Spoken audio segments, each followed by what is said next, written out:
Welcome to Fight News Now Extra. It's John Pollock, and we are set for the weekend with lots of MMA action coming your way. Today we'll be chatting about UFC President Dana White's reaction to George St-Pierre and a possible return. Jacare Souza speaks out over the stakes he is fighting for at UFC 194, and we'll hear from Ricardo Lamas as he gets set for Saturday night.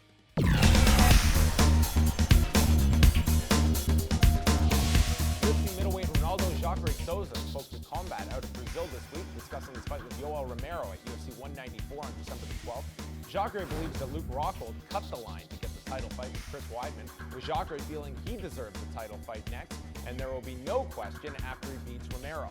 Jacare also noted that he asked for a rematch with Rockhold many times back in Strikeforce, but the promotion never made the fight. The two fought in September of 2011, with Rockhold winning by unanimous decision. UFC President Dana White is not as optimistic as others about a return of George St-Pierre to the sport. White stated that you either have that hunger to compete or you don't, and a 6-week training camp isn't going to find that out. Boxing trainer Freddie Roach has stated that the two will have a 6-week test camp, and then St-Pierre will decide if he's going to return to the sport or retire. St-Pierre hasn't fought in 2 years since defeating Johnny Hendricks at UFC 167 and then vacating the welterweight title. And Ricardo Lamas will welcome Diego Sanchez into the featherweight division on Saturday at the TUF Latin America finale event in Monterrey, Mexico. Lamas last fought in April, where he was stopped by Chad Mendes, and now attempts to gain a victory over the TUF Season 1 winner.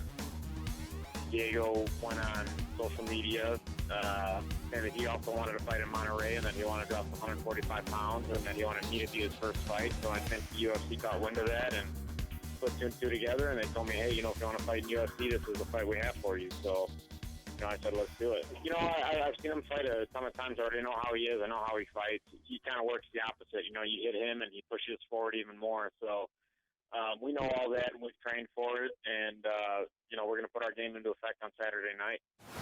Here with John Ramdeen and Robin Black, what a weekend we have coming up. Whether you are watching this before or after, we know that a one-night tournament was attempted by World Series of Fighting, the success of which will be graded on Monday by the three of us. But the UFC is in Monterrey, Mexico for the TUF Latin America finale card.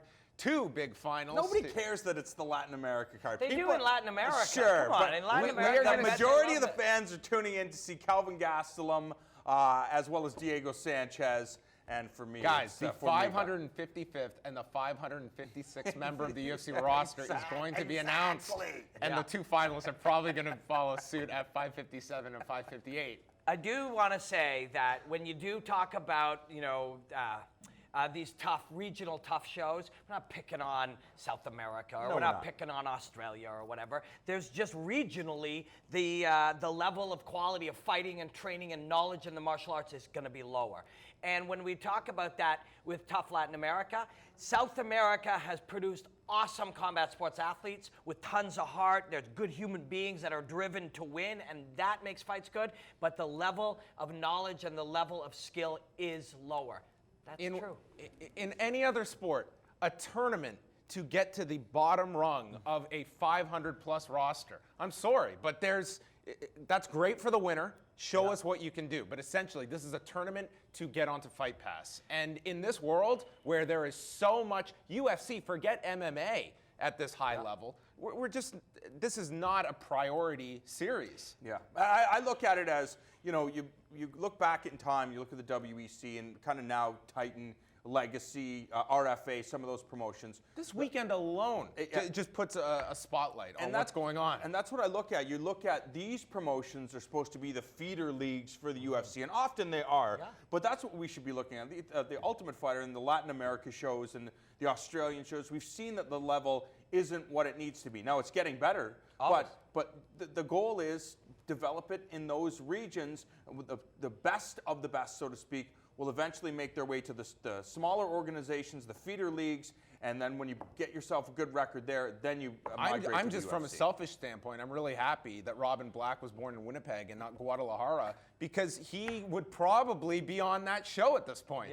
I mean, that's what we're talking. 46-year-old guy with a losing record. I would be killing it on that show. Robin Black would have been my pick on the TUF Latin America Season 2 finale for that now, contract. I'm going to glass half full it before we just leave this on this note. What are the really good things about these things? First of all, why does this happen? It happens to make a television program. And on reality television programs, they exist so that people know the names of somebody and they can become the biggest loser, or they can become a new host of something, or the best chef or baker or whatever they do. In this case, people fight. So we get to know who they are, we watch them do some stuff, and then we know them, maybe we can cheer for them. That's why they exist. And what's the upside?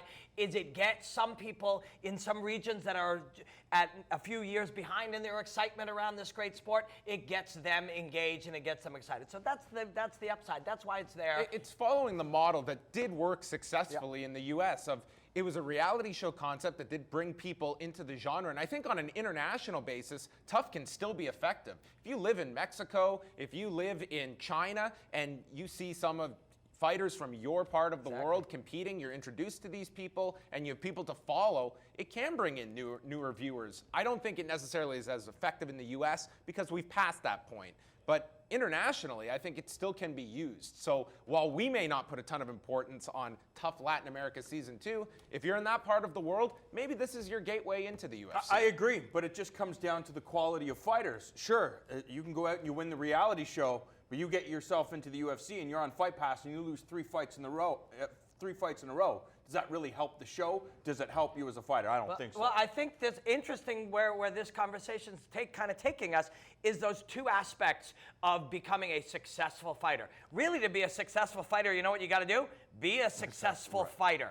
But actually, because of the nature of the world that we live in, how people consume entertainment, celebrity culture, you got to also become famous or have people interested in you or be good on television or be handsome and charming. And all those other things can be developed on reality television. They can be developed on TV. You meet somebody, you hear their story, you care about them. But can they fight? And those two things are very different. And somehow they have to come together in fighting. Last thing, UFC President Dana White, he's laughing off this return of George St-Pierre. He's saying, you're either hungry or you're not. This sixth camp is not going to determine that fact.